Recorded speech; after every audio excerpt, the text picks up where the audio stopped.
Girija TV చూసే ధ్యాసలో ఉండేసరికి శివ మెల్లిగా లేచి కిచెన్లోకి వెళ్ళబోయాడు.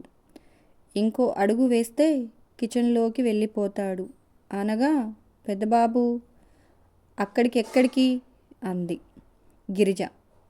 చచ్చాన్రా దేవుడా అని లోపల తిట్టుకుంటూ గిరిజ వైపు తిరిగి వచ్చి రాణి నవ్వుతూ మంచినీళ్ళు తాగి వస్తాను పిన్ని అన్నాడు శివ. దానికోసం నువ్వు వెళ్ళడం ఎందుకు? మీ ఆవిడిని అడిగితే తెచ్చి ఇస్తుంది కదా. ఇదిగో కోడలి పిల్ల, మా పెద్దబాబుకి మంచినీళ్ళంట, తీసుకురా అని కేక వేసింది. లోపల ఏం చేయాలో తెలియక సతమతమవుతున్న శక్తి ఫ్రిడ్జ్లోని వాటర్ బాటిల్ తీసుకువచ్చి శివ చేతికి ఇచ్చింది. ఇప్పుడు ఏం చెయ్యాలి అన్నట్లుగా శివని చూసింది. శివ వాటర్ బాటిల్ వైపు చూసి, నేను ఫ్రిడ్జ్లో వాటర్ తాగనే, పక్కనే కుండ ఉంటుంది చూడు, అందులోకి వెళ్ళి తీసుకురా అన్నాడు శివ. శక్తి మళ్ళీ కిచెన్లోకి వెళ్ళి కుండలో నీళ్లు తెచ్చి ఇచ్చింది. శివ ఆ నీళ్లు తాగేసి ఒక్క నిమిషం కూర్చున్నాడు. కానీ టెన్షన్కి గోర్లన్నీ కొరికేసుకుంటున్నాడు. మళ్ళీ లేచి వెళ్ళబోతున్న శివని గిరిజ మళ్ళీ ఆపి, ఎక్కడికి శివ అంది. వాష్రూమ్కి అన్నట్లు వేలు చూపించి సైగ చేశాడు. ఏంటో ఈ పిల్లలు తాగడం పొయ్యడం అంటూ టీవీలో మునిగిపోయింది. శివ తన రూమ్ వైపు వెళ్తున్నట్లు నటించి గిరిజ తల తిప్పగానే వెనక్కు తిరిగి కిచెన్లోకి పరిగెత్తాడు. శివ వెళ్ళేసరికి శక్తి స్టవ్ గట్టుపై కూర్చొని కాళ్ళు ఊపుతూ ఫ్రిడ్జ్లోని మామిడి పండు తీసుకొని తింటూ కూర్చుంది. అది చూడగానే శివకి ఒక్కసారిగా పిచ్చిలేసింది. ఒసేయ్ నీ రాక్షసి, నేను అంత టెన్షన్తో చస్తుంటే ఎంత తీరిగ్గా తింటున్నావే అంటూ శక్తిని తల మీద ఒక్కటి వేశాడు. స్టవ్ గట్టు మీద నుంచి ఎత్తి దించి కింద పడేశాడు. ఓయ్, నాకు టీ పెట్టడం రాదు అని చెప్తే సరిపోతుంది కదా, ఎందుకు నీకంత అనవసరమైన టెన్షన్ అంది శక్తి. హా, చెప్పు వెళ్ళి. ఇంకా మా పిన్ని సాయంత్రం అయ్యేలోపు ఈ విషయం ఊరంతా తెలిసేలా చేస్తుంది. అప్పుడు అందరూ శకుంతలాదేవి మనవడు పెళ్ళానికి టీ పెట్టడం కూడా రాదంట అని నవ్వుకుంటారు అన్నాడు శివ. ఆ మాటలకి శక్తి బుంగమూతి పెట్టుకుంటుంది. ఈ వేషానికి ఏం తక్కువ లేదు అని ప్లాస్కో మూత తీసి చూశాడు శివ. ప్లాస్కోలో చూడగానే శివ కళ్ళు ఆనందంతో, మమ్మీ నువ్వు నా బంగారు తల్లివి ఉమ్మ అంటూ గాలిలో ముద్దులు పెట్టేశాడు శివ. ఓహో, ఇందులో టీ ఉన్నాయా అంది శక్తి. శివ శక్తి వైపు చూసి ఏం చెయ్యాలో అర్థం కాక చేత్తో తల కొట్టుకొని, టైం నా టైం అస్సలు బాగోలేదు అనుకున్నాడు. వెళ్ళి పిన్నికి ఇచ్చిరా అన్నాడు శివ. శక్తి టీ తీసుకొని వెళ్ళి గిరిజకు ఇచ్చింది. ఒక్కో గుక్క తాగగానే గిరిజ శక్తి వైపు చూసి, ఇవి మా అక్క పెట్టిన టీలా ఉన్నాయిగా అంది. ఆ మాట వినగానే శక్తి నోరు తెరుచుకొని చూసింది. వామ్మో, అత్తయ్యగారు చాలా ఇంటెలిజెంట్ అనుకుంటుంది మనసులో. కిచెన్లో నుంచి తొంగి చూస్తున్న శివ పిన్ని మాటలు వినగానే షాక్ అయ్యాడు. నేను ఈ ఇంటికి కోడలిగా వచ్చి 21 ఏళ్ళు అయ్యాయి. వచ్చిన దగ్గర నుంచి మా అక్క చేతి టీ తాగిన దాన్ని. మా ఇద్దరి మనస్తత్వాలు వేరైనా మా అక్క చేతి వంట అంటే నాకు చాలా ఇష్టం. తను పెట్టే టీ అంటే ఇంకా ఇష్టం. అందుకే గిరిజ ఒక్కొక్క టీ చుక్కలు ఆస్వాదిస్తూ తాగుతూ, అత్తయ్య ఇవి అత్తయ్య చేసిన టీయే, మీరు కరెక్ట్గానే చెప్పారు అంది శక్తి. నేను టీ పెడదామని ఎందుకో అనుమానం వచ్చి ప్లాస్కో చూశాను, అందులో టీ ఉన్నాయి. ఇంక మళ్ళీ టీ పెట్టడం ఎందుకులే అని అవే తీసుకువచ్చాను అంది శక్తి. మంచి పని చేశావు అంది గిరిజ. హమ్మయ్యా అని ఊపిరి పీల్చుకున్నాడు శివ. పెద్దబాబు అంది గిరిజ. శివ మెల్లిగా కిచెన్లో నుంచి బయటకు వచ్చి తన బెడ్రూమ్లో నుంచి వస్తున్నట్లుగా వచ్చి సోఫాలో కూర్చున్నాడు. పెద్దబాబు, మీ అమ్మ వాళ్ళు ఇంకా రాలేదేంటి? మీ బాబాయ్ భోజనానికి వచ్చే టైం అయింది అంది గిరిజ. ఆ మాట వినగానే శివ సంతోషానికి పట్టపగ్గాలు లేకుండా పోయాయి. మీరు వెళ్ళి బాబాయికి భోజనం పెట్టండి పిన్ని అన్నాడు శివ. సరే, నేను వెళ్ళి రాధాను పంపిస్తానులే, కోడలి పిల్లకి తోడుగా ఉంటుంది అంది గిరిజ. గిరిజ ఇంటికి వెళ్ళింది. నీకు తోడుగా నేనున్నాను కదా, ఇంకా రాధాని పంపిస్తాను అంటుందేంటి పిన్ని అంటూ శక్తిని కౌగిలించుకున్నాడు శివ. అబ్బా శివ, మెయిన్ డోర్ తీసి ఉంది, ఎవరన్నా వస్తారు, వదులు అంది శక్తి. శక్తిని వదిలి, నువ్వు ముందు వంట పని నేర్చుకో, లేకపోతే ఈ టెన్షన్కి నేను పోయేలా ఉన్నాను అన్నాడు శివ. హా, నేర్చుకుంటాను అని చెప్పాను కదా, నువ్వు టెన్షన్ పడకు అంది శక్తి. ఇప్పుడు ఇలా రా, ముందు టీ ఎలా పెట్టాలో చూపిస్తాను అన్నాడు శివ. నీకు వచ్చా అంది శక్తి. హా అన్నాడు శివ. ఎలా అంది శక్తి. ఎలా ఏంటి? మా మమ్మీకి నా మీద కోపం వచ్చినప్పుడల్లా కూల్ చేయడానికి అప్పుడప్పుడు నేను, మా డాడీ, మా తమ్ముడు కలిసి వంట చేసేవాళ్ళం. అది మా నానిని ప్లాన్ చేసి బయటకు పంపించి చేసేవాళ్ళం అన్నాడు శివ. మేము వంట చేయడం మా నాని చూస్తే ఇల్లు పీకి పందిరి వేస్తుంది అన్నాడు శివ. ఆ మాటలు వినగానే శక్తి శివ రెండు బుగ్గలు లాగుతూ సో స్వీట్ అంటూ శివ మెడ చుట్టూ చేతులు వేసి బుగ్గ మీద ముద్దు పెట్టింది. శక్తి చేష్టలకి శివ నవ్వుతూ శక్తిని గట్టిగా కౌగిలించుకొని వెళ్దామా కిచెన్లోకి అన్నాడు శివ. అంది శక్తి. శివ శక్తి కిచెన్లోకి వెళ్ళారు. శివ శక్తికి కిచెన్ అంతా ఒక్కసారి చూపించి ఎక్కడ ఏ వస్తువులు ఉండేది క్లియర్గా చెప్పాడు. ఒకవైపు స్టవ్ వెలిగించి టీ పెట్టడం ఎలానో కూడా చూపించాడు శివ. వాటిని శక్తితో ఫ్లాస్కోలో పోయించాడు. అంతేనా అంది శక్తి. అయితే నాకు పాలు కాయడం, వేడి నీళ్లు వేడి చేయడంతో పాటు టీ పెట్టడం కూడా వచ్చేసిందన్నమాట అంది శక్తి. హా, రేపు నువ్వు నీ అంతట నువ్వు పెడితే అప్పుడు తెలుస్తుంది ఎంత బాగా వచ్చిందో అన్నాడు శివ వెటకారంగా. ఆ మాటలకి శివని ఒక్కటి వేసింది శక్తి. లేకపోతే ఏంటి, పాలు కాయటం, నీళ్లు పెట్టడం, టీ పెట్టడం కూడా పెద్ద పనులేనా అన్నాడు శివ. రేపు మా నాని చెప్పే పనులు వింటే దడుచుకుని జ్వరం తెచ్చుకునేలా ఉన్నావు అన్నాడు శివ. శక్తి మెల్లిగా శివ దగ్గరకు వచ్చి శివ చుట్టూ రెండు చేతులు వేసి గుండెల మీద తల ఆనించి, శివ, మీ నాని అంత డేంజరా అంది భయం భయంగా. డేంజర్ అంటే ఏం చెప్పనే, తనకి నచ్చితే నచ్చిన వాళ్ళని నెత్తిన పెట్టుకుంటుంది. అదే తనకి నచ్చలేదనుకో చుక్కలు చూపిస్తుంది. మా మమ్మీ, మా పిన్ని, మా నానికి ఎందుకు అంత భయపడతారో తెలుసా? మా తాతయ్య గారి ఆస్తులతో సమానంగా మా నాని ఆస్తులు కూడా ఉన్నాయి. మా డాడీ, మా బాబాయ్ ఆస్తులు పంచుకున్నప్పుడు మా నాని మా తాతయ్య గారి పేరు మీదున్న ఆస్తులు మాత్రమే పంచింది. సగం ప్రాపర్టీస్ మా నాని పేరు మీదే ఉన్నాయి.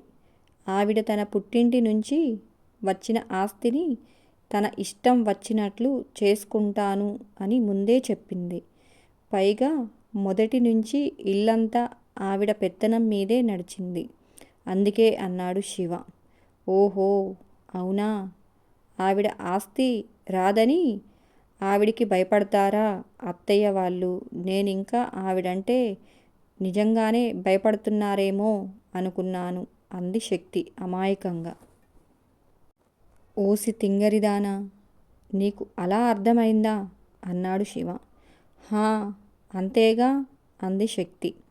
శివ శక్తిని ప్రేమగా శక్తి తల నిమురుతూ, లేదు బంగారం, మా మమ్మీకి పిన్నికి ఆవిడంటే భయమూ ఉంది, గౌరవమూ ఉంది. అందుకే ఆవిడ మాటకి విలువ ఇస్తారు, ఆస్తి కోసం కాదు. వాళ్ళే కాదు, నాకు కూడా మా నాని అంటే చాలా ఇష్టం అన్నాడు శివ. నువ్వు కూడా మా నానికి, మా మమ్మీకి, పిన్నికి ఇచ్చే గౌరవం ఇస్తే నాకు కూడా చాలా సంతోషంగా ఉంటుంది అన్నాడు శివ. తప్పకుండా శివ, నాని మాటలకి ఎదురు చెప్పను, తను ఏం చెప్పినా చేస్తాను, సరేనా అంది శక్తి. శివ శక్తిని గట్టిగా హత్తుకొని థ్యాంక్ యూ రాక్షసి అంటూ నుదురు మీద ముద్దు పెట్టాడు. ఇంతలో వెంటనే కార్లు వచ్చి ఆగిన సౌండ్ విని ఇద్దరు కిచెన్లో నుంచి బయటకు వచ్చారు. మమ్మీతో పాటు మళ్ళీ పిన్ని కూడా వచ్చింది. కానీ బాబాయ్ రాలేదు. వెనకనే వరుణ్, ప్రియా వాళ్ళు కూడా వచ్చేశారు. వచ్చి కవర్స్ సోఫాలో పెట్టేసరికి శక్తి మంచినీళ్లు తెచ్చి సునందకు, పద్మకు ఇచ్చింది. పద్మ నవ్వుతూ శక్తి చేతిలోని గ్లాస్ తీసుకొని, అందుకే ఇంట్లో ఒక ఆడపిల్ల ఉండాలి అంటారు అంది శివ వైపు చూసి. నేనే తెద్దామనుకున్నాను, ఈలోపు తెచ్చేసింది అన్నాడు శివ పిన్ని వైపు చూసి. అబ్బో, నువ్వు మాతో తెప్పించుకునే రకం నానా, తెచ్చే రకం కాదు అంది పద్మ వెటకారంగా. అక్క అంటూ బయట ఎవరో పిలిచినట్లు ఉంటే డోర్ తీసి చూశాడు వరుణ్. వాళ్ళకి 4 ఇళ్ళ అవతల ఉండే పార్వతి. మమ్మీ, పార్వతి పిన్ని వచ్చింది అన్నాడు వరుణ్. లోపలికి రమ్మన్రా అంది సునంద. పిన్ని లోపలికి రా అన్నాడు వరుణ్. పార్వతి లోపలికి వచ్చింది. కూర్చో పార్వతి అంది సునంద. పార్వతి వచ్చి కూర్చుంది. సునంద కవర్లు తెరిచి బాక్సులు తీసి చీరలు చూపించి, వీటికి ఫాల్స్ వేసి బ్లౌజులు కుట్టివ్వు, మిగిలినవి ఎప్పుడైనా ఇచ్చినా పర్వాలేదు, కానీ ఈ చీర, జాకెట్, ఈ లంగా ఓని మాత్రం సాయంత్రం 5-6 గంటలకల్లా ఇచ్చెయ్యాలి అంది సునంద. సరే అక్క అంటూ సైజ్ ఇవ్వు అంది పార్వతి. సునంద శక్తి వైపు చూసి, నిన్న చీర మీద వేసుకున్న జాకెట్ తీసుకురా అంది. శక్తి వెళ్ళి జాకెట్ తీసుకువచ్చి పార్వతికి ఇచ్చింది. పార్వతి వాటిని తీసుకు వెళ్ళబోతుంటే, టీ తాగి వెళ్ళు. ఉండు పార్వతి అంది సునంద. లేదక్క, నేను ఇప్పుడే భోజనం చేశాను, నేనింక వెళ్తాను అక్క, సాయంత్రానికే ఇవ్వాలి అన్నావుగా అంటూ చీరలు తీసుకొని వెళ్ళిపోయింది. శివ వైపు చూసి, భోజనం చేశారా అంది సునంద. లేదు మమ్మీ, ఇప్పటిదాకా పిన్ని వచ్చి కూర్చుంది, పిన్ని వెళ్ళగానే మీరు వచ్చారు అన్నాడు శివ.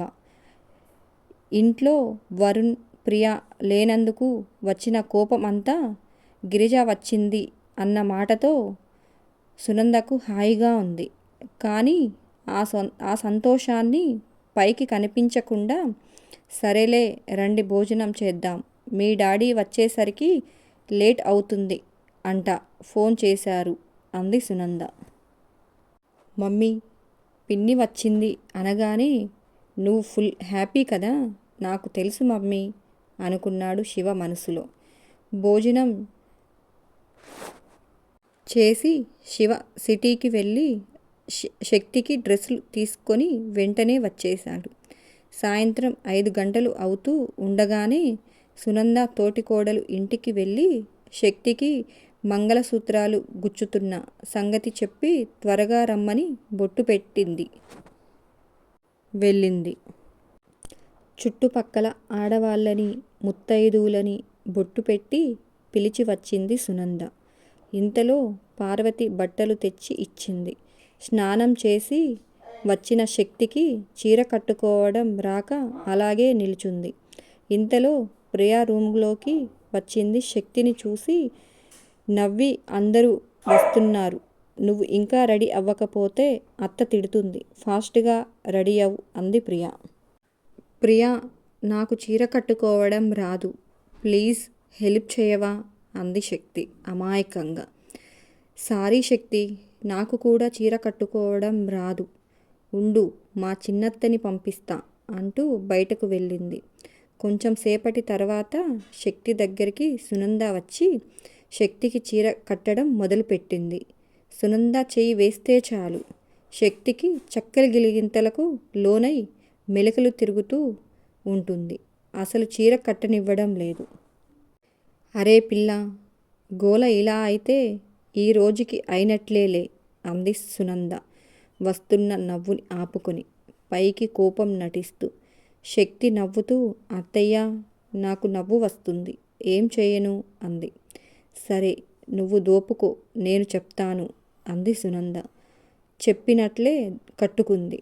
సునంద శక్తి వైపు అలానే చూస్తూ, నువ్వు కట్టుకుంటే చీరకే అందం వచ్చింది అని మనసులో అనుకుంటుంది. దువ్వెన తీసుకుని శక్తికి జడవేసి పూలు పెట్టింది. తన బంగారు గాజులు తీసి శక్తికి వేస్తూ, నేను పెళ్ళై ఇంటికి వచ్చిన రోజు మా అత్తయ్య గారు వీటిని నా చేతులకు వేస్తూ, ఇంటికి పెద్ద కోడలివి, ఇంటి సుఖ శాంతులను గౌరవ మర్యాదలను కాపాడే బాధ్యత నీదే, ఇంటి గుట్టు బయటకు వెళ్ళకూడదు, నీ వల్ల అన్నదమ్ముల మధ్య విభేదాలు రాకూడదని చెప్పారు. ఇప్పుడు నేను కూడా నీకు చెప్పేది అదే, మర్యాదలు నిలబెట్టుకోవాలి అంది సునంద. తప్పకుండా అత్తయ్య, మీకు తలవంపు తెచ్చే పనులు ప్రాణం పోయినా చెయ్యను అంది శక్తి. సునంద శక్తి బుగ్గ మీద చెయ్యి వేసి, అక్కడ నగలు ఉన్నాయి చూడు, నేను ప్రియాని పంపిస్తాను, త్వరగా రెడీ అవ్వు, అందరూ వచ్చేస్తున్నారు అంది సునంద. సరే అత్తయ్య అని సునంద బయటకు వెళ్ళబోతుంటే అత్తయ్య అని పిలిచింది శక్తి. సునంద వెళ్ళబోయేది ఆగి శక్తి వైపు చూసింది. శక్తి సునంద దగ్గరకు వెళ్ళి కాళ్ళకు నమస్కారం చేసి, సునంద శక్తి తల మీద చెయ్యి వేసి, కలకాలం పసుపు కుంకుమలతో పిల్లా పాపలతో చల్లగా ఉండు అని దీవించింది. అప్పుడే ఏదో చెప్పటానికి అక్కడికి వచ్చిన శివ అది చూసి, మమ్మీ, నన్ను కూడా క్షమించవే ప్లీజ్ అంటూ తను కూడా కాళ్ళు పట్టుకొని వదలకుండా గట్టిగా పట్టుకున్నాడు. అస్సలు క్షమించను, నువ్వు నన్ను మోసం చేశావు, వదులు అంటూ విదిలించుకొని వెళ్ళబోయింది సునంద. మమ్మీ అని గట్టిగా వదలకుండా పట్టుకున్నాడు, వెళ్ళనివ్వకుండా. పట్టుకొని మర్యాదగా క్షమించు, లేకపోతే నిన్ను వెళ్ళనివ్వను అంటూ సునంద కాళ్ళని చుట్టేసుకున్నాడు శివ. ఇంతలో బయట నుంచి రామకృష్ణ సునంద అని పిలవడంతో, హా వస్తున్నానండి అని. అబ్బా వదులు శివ అంది కోపంగా. క్షమించానని చెప్పు, వదిలేస్తా అన్నాడు శివ. సునంద శివ వైపు సీరియస్గా చూసి చేసేది లేక, సరే క్షమించానులే, పైకిలే అంది. నో, నువ్వు కోపంగా అంటున్నావు, కొంచెం నవ్వుతూ ప్రేమగా చెప్పు అన్నాడు శివ. సునంద నవ్వు రాకపోయినా మొహానికి నవ్వు పులుముకొని, క్షమించాను ఇంకలే అంది. శివ పైకి లేచి సునందాని కౌగిలించుకొని, సారీ మమ్మీ, నీ మనసుని చాలా బాధ పెట్టాను, ఐఎమ్ రియల్లీ సారీ అన్నాడు శివ. అంత ప్రేమగా కౌగిలించుకోగానే తల్లి హృదయం కరిగిపోయింది. శివ తల మీద చెయ్యి వేసి ప్రేమగా నెమిలి, ఇంకా వదులు, మీ డాడీ ఇప్పుడు అందరి ముందు అరవడం మొదలు పెడతారు అంది సునంద. శివ కూడా సునందతో పాటు అక్కడి నుంచి వెళ్ళిపోయాడు. సునంద పెద్దవాళ్ళతో మంగళసూత్రాలకు ముందు పసుపు తాడుతో గుచ్చి శక్తిని పిలిచింది. అప్పటికే రెడీ అయిన శక్తి బయటకు వచ్చింది. శక్తిని చూసిన వాళ్ళంతా బంగారు బొమ్మలా ఉంది, అందుకే మన పెద్దబాబు ఇంత తొందరపడ్డాడు అని నవ్వుకుంటున్నారు. అప్పటికే బంధువులు అయిన వాళ్ళు వచ్చేశారు. సునంద శివాని పిలిచి శక్తి మెడలో మంగళసూత్రాలు కట్టమని ఇచ్చింది. శివ శక్తి మెడలో రెండోసారి 3 ముళ్ళు వేశాడు. కొంచెం సేపటి తర్వాత మంగళసూత్రాలను తీసి బంగారు గొలుసులో గుచ్చి శివ చేత్తో శక్తి మెడలో వేయించింది సునంద. తరువాత శివ ముందుగా కట్టిన పసుపు కొమ్మును ఒక పెద్దావిడ తీయబోయింది. వెంటనే శక్తి ఆ పసుపు తాడును గట్టిగా పట్టుకొని బామ్మగారు ఉండనివ్వండి అంది. మంగళసూత్రాలు ఉన్నాయి కదమ్మా అంది. ఇంకా ఇది అవసరం లేదు అంది ఆవిడ. శక్తికి ఇష్టం లేదు అని అర్థమైన రామకృష్ణకి అర్థమైంది. పిన్ని, కొన్ని రోజులు ఉండనివ్వు, అమ్మాయి ముచ్చట పడుతుందిగా అన్నాడు రామకృష్ణ. ఆవిడ కూడా నవ్వి సరే అంది.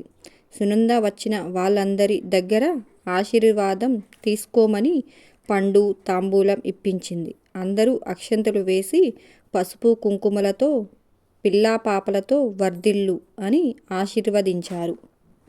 శక్తి మీద అక్షంతలు వేయడానికి పిన్ని రాకపోవడం గమనించాడు శివ.